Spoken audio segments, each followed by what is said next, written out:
Shalom, selamat pagi saudaraku. Apa kabarnya? Luar biasa.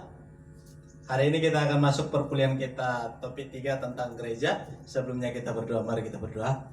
Bapak, kami bersyukur buat hari ini karena kasih Tuhan dan anugerah Tuhan, sehingga kami ada itu semua karena kebaikan-Mu. Tuhan Yesus yang baik, pada saat hari ini kami mau belajar agama Kristen tentang gereja. Urapi kami semua Tuhan, biarlah Roh Kudus terus yang bekerja, memimpin dan menuntun kami, agar setiap apa yang kami pelajari dapat kami pahami dan dapat kami mengerti, dan membuat kami semakin mengenal Tuhan lebih dalam lagi. Terima kasih Tuhan Yesus, berkati juga hamba-Mu, urapi hamba-Mu, dan biarlah kami semuanya diberkati oleh Tuhan. Di dalam nama Tuhan Yesus kami berdoa dan mengucap syukur, haleluya, amin. Saudaraku, hari ini kita masuk topik 3, yaitu berbicara tentang gereja. Banyak orang berbicara tentang gereja itu berbicara tentang gedungnya.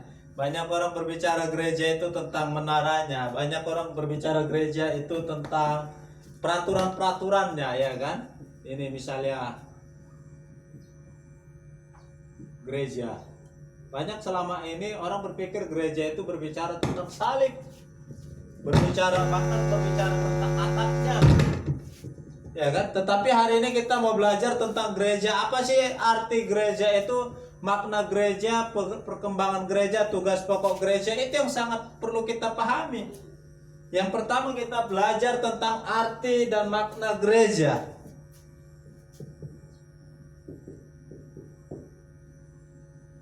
Arti dan makna gereja. Gereja dalam bahasa Yunani itu disebut dengan eklesia.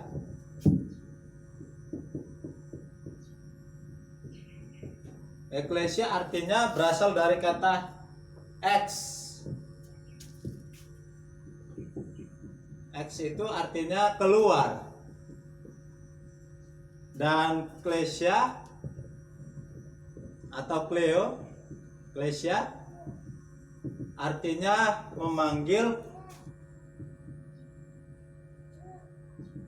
atau kleo dipanggil. Artinya adalah gereja itu orang yang dipanggil keluar dari dunia kegelapan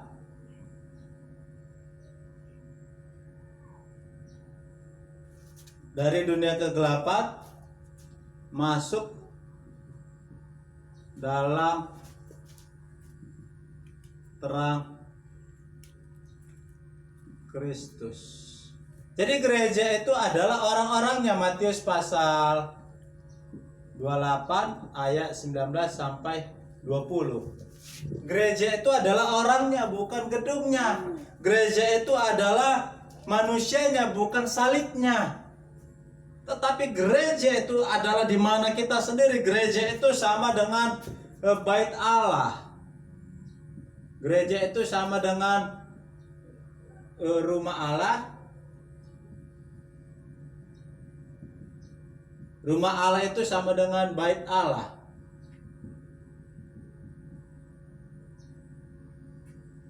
Bait Allah 1 Korintus pasal 3 ayat 16. Dikatakan di sana 1 Korintus pasal 3 ayat 16, saya bacakan bagi kita semua. 1 Korintus pasal 3 ayat 16. Mari kita buka Alkitab kita, saya baca. 1 Korintus pasal 3 ayat 16, dikatakan di sana adalah, tidak tahukah kamu bahwa kamu adalah bait Allah dan bahwa Roh Allah diam di dalam kamu? Firman Tuhan katakan, Paulus katakan kepada jemaat di Korintus bahwa tidakkah kamu tahu bahwa kamu adalah bait Allah dan bahwa Roh Allah diam di dalam kamu. Jadi gereja itu adalah kita. Gereja itu, bait Allah itu adalah di dalam diri kita. Jadi yang dikatakan gereja harus hidup benar, gereja harus melakukan yang benar, yaitu kita. Karena yang tadi yang saya gambar itu adalah bangunannya. Itu dimana manusia atau orang-orang percaya berkumpul di suatu gedung. Itu bukan gereja, itu bangunan dimana orang-orang bisa beribadah, bersekutu bersama-sama. Namun gereja sesungguhnya adalah kita. Bait Allah itu adalah kita. Kita harus hidup benar, kita harus hidup suci, kita harus menjauhkan segala kehidupan kita dengan hawa nafsu, kekotoran yang Tuhan tidak suka. Itu yang dimaksud bait Allah di dalam diri kita, adalah kita bait Allah. Gereja itu adalah tubuh Kristus. Tubuh, saudaraku, tubuh artinya tubuh ini satu tetapi mempunyai fungsi yang berbeda-beda. Jadi kalau ada yang Katolik, Protestan, ya kan, karismatik, kita adalah satu tubuh Kristus. Kalau di dalam tubuh kita ini, Bapak Ibu, apakah sama fungsi tangan dengan fungsi mata saya? Apakah sama fungsinya mata dengan hidung, dengan telinga, dengan mulut, dengan semua yang ada di dalam organ tubuh saya ini sama fungsinya? Jelas berbeda. Makanya gereja juga adalah tubuh Kristus. Ya mungkin karismatik itu di bagian telinga, ya kan, atau Katolik itu di bagian, ya di mana Tuhan tetapkanlah. Yang jelas gereja itu adalah kita, manusianya, tubuh Kristus. Jadi tidak boleh dipecah-pecahkan. Amin. Kita adalah satu di dalam Tuhan. Gereja itu bukan gedungnya. Gereja bukan berbicara salibnya. Gereja bukan berbicara tentang bagaimana kita berdoa. Gereja adalah kita sendiri, bait Allah, tubuh Kristus. Kita manusianya. Amin. Itu yang perlu kita pahami. Makna gereja, makna sejarah gereja. Sejarah gereja ialah kisah tentang berdirinya gereja serta perkembangan dan pembaruan yang dialami gereja sejak dahulu sampai sekarang. Jadi saudaraku yang terkasih di dalam nama Tuhan Yesus, di dalam gereja ada hal yang perlu diperhatikan. Yang diperhatikan juga adalah ibadah jemaat.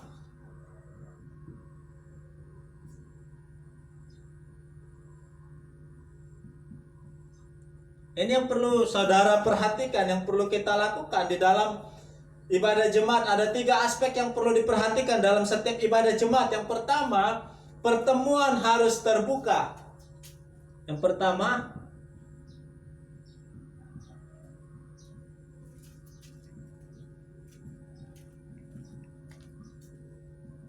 artinya adalah gereja itu harus terbuka bagi semua orang. Sama seperti Yesus terbuka bagi kita semua. Yesus bukan datang hanya untuk orang Batak, Yesus bukan datang hanya untuk orang India, orang Chinese, orang kaya, orang miskin, atau orang apapun itu. Ya kan? Yesus datang untuk kita semua. Yesus mati di kayu salib itu untuk kita semua. Jadi gereja harus terbuka. Jadi kita nggak boleh menutup diri. Jangan kita berpikir Yesus itu, Tuhan itu kita hanya untuk kita sendiri. Keselamatan itu bukan hanya untuk kita sendiri, tetapi keselamatan itu untuk semua orang. Yang kedua, ibadah yang perlu diperhatikan di dalam jemaat. Yang kedua, seluruh jemaat harus turut ambil bagian dalam ibadah. Atau saya katakan, jemaat harus aktif dalam ibadah. Jemaat harus aktif dalam ibadah. Enggak boleh itu semua di dalam pelayanan, di dalam setiap ibadah itu jemaat hanya menonton. Oh, tugas pendeta, tugas gembala, tugas pastor. Tidak, jemaat juga harus terlibat di dalam pelayanan. Jemaat harus ambil bagian di dalam pelayanan. Contoh, ya kan, jemaat harus terlibat di dalam ibadah, membawa rekan-rekan, keluarga, saudara beribadah, ya kan. Mulai dari hal yang terkecil yang kita lakukan di mata Tuhan. Jadi mari kita terlibat di dalam pelayanan. Mari kita terlibat aktif di dalam pelayanan. Yang ketiga, ibadah itu harus relevan.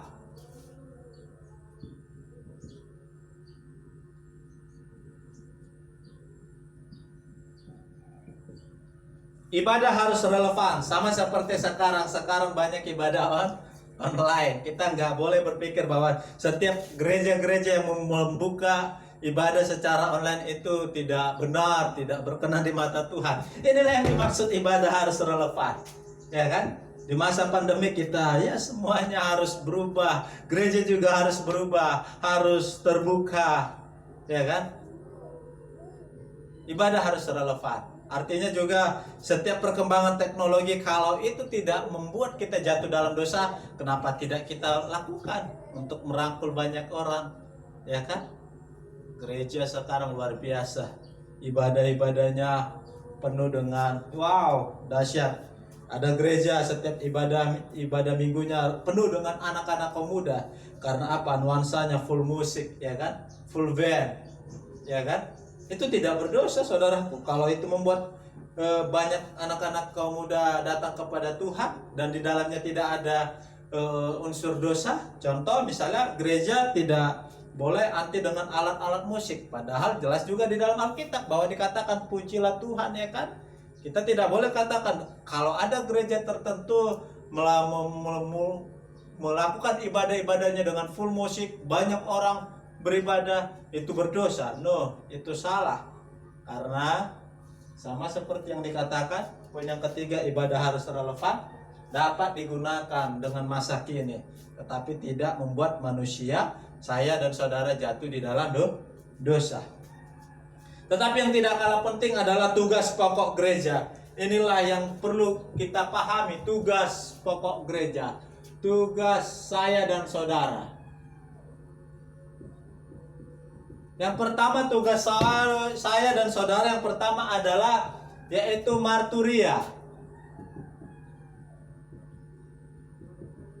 atau yang disebut dengan bersaksi. Saya dan saudara tugasnya harus bersaksi, marturia, menyampaikan kebaikan-kebaikan Tuhan yang kita alami. Bagaimana saudara hidup di dalam Tuhan yang mungkin dulunya penuh dengan dosa, yang penuh dengan pergumulan-pergumulan yang berat, lalu saudara bersaksi bagi banyak orang, bagi keluarga terlebih khusus, ya kan? Kita bersaksi, menceritakan kebaikan Tuhan, itu yang perlu kita lakukan. Contoh kan, kita bersaksi, kita sakit parah, ada tetangga kita, lalu kita sampaikan, saya juga dulu mengalami sakit tumor yang begitu luar biasa, tetapi karena saya berdoa, saya serahkan semuanya kepada Tuhan Yesus, akhirnya saya sembuh dan saya semangat. Jadi kamu juga harus berdoa, percaya Tuhan sanggup menolong kamu. Itu bersaksi, simple, sederhana, bukan menurut Alkitab. No. Bersaksi itu adalah hal yang kita alami, kita sampaikan kepada banyak orang. Itu bersaksi. Jadi mari kita bersaksi buat Tuhan. Amin. Kita bersaksi. Yang kedua adalah koinonia,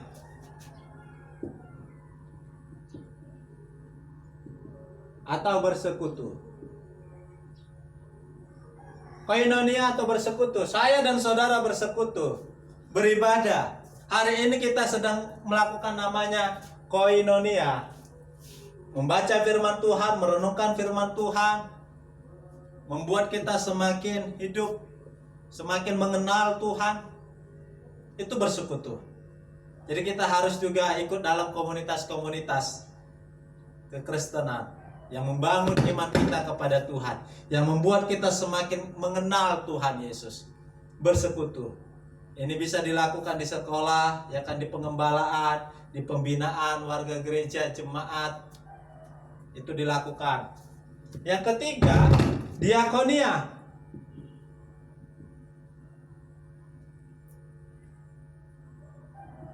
atau melayani.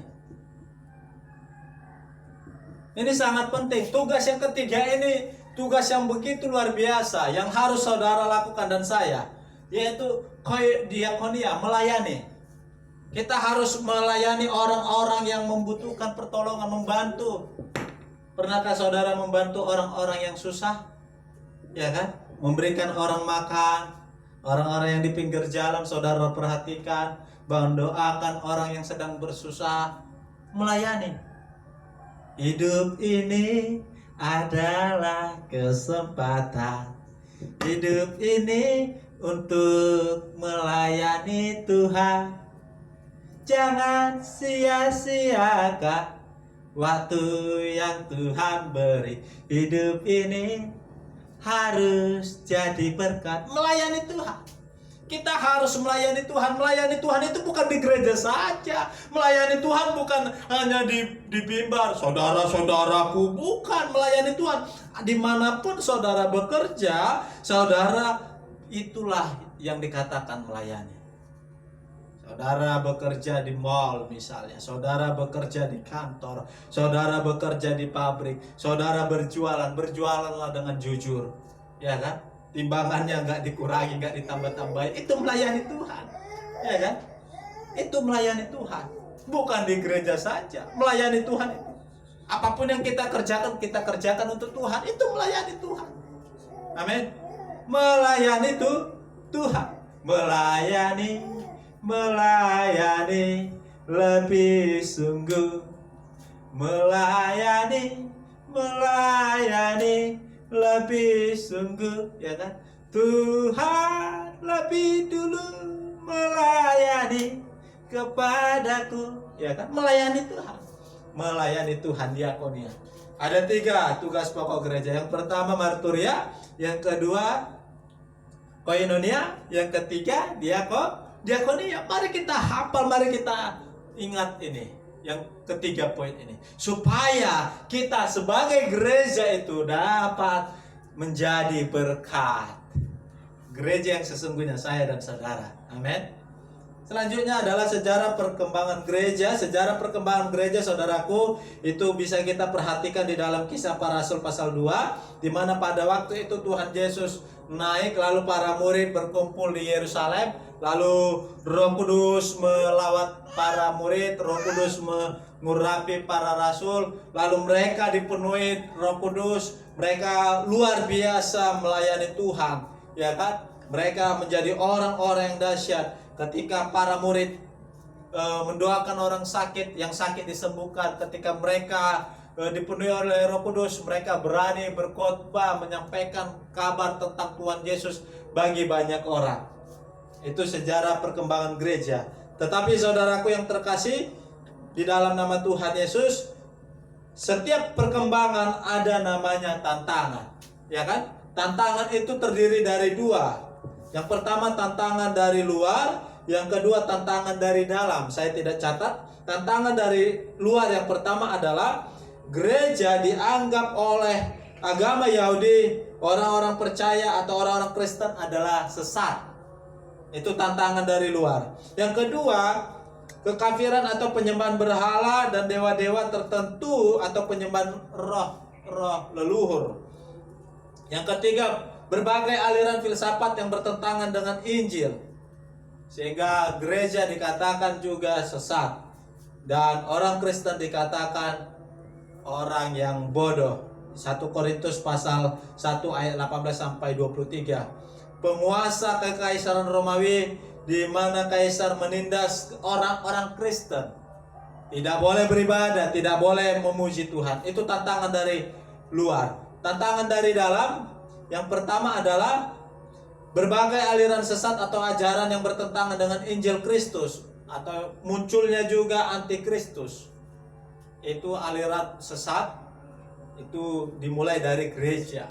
Yang kedua banyaknya perbedaan pendapat, akhirnya terjadi pertengkaran, perselisihan.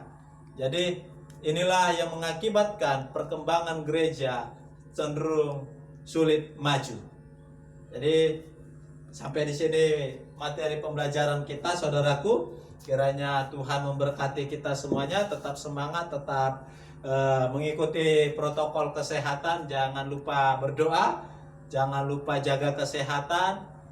Saya percaya kita akan ketemu di lain waktu, di lain kesempatan. Mari kita berdoa. Bapak, kami bersyukur buat kasih setia Tuhan dan anugerah-Mu. Kami telah selesai belajar hari ini. Biarlah Engkau terus yang memberkati kami, mengurapi kami. Terpujilah Engkau Tuhan Yesus. Di dalam nama Tuhan Yesus kami berdoa dan mengucap syukur. Haleluya. Amin. Shalom.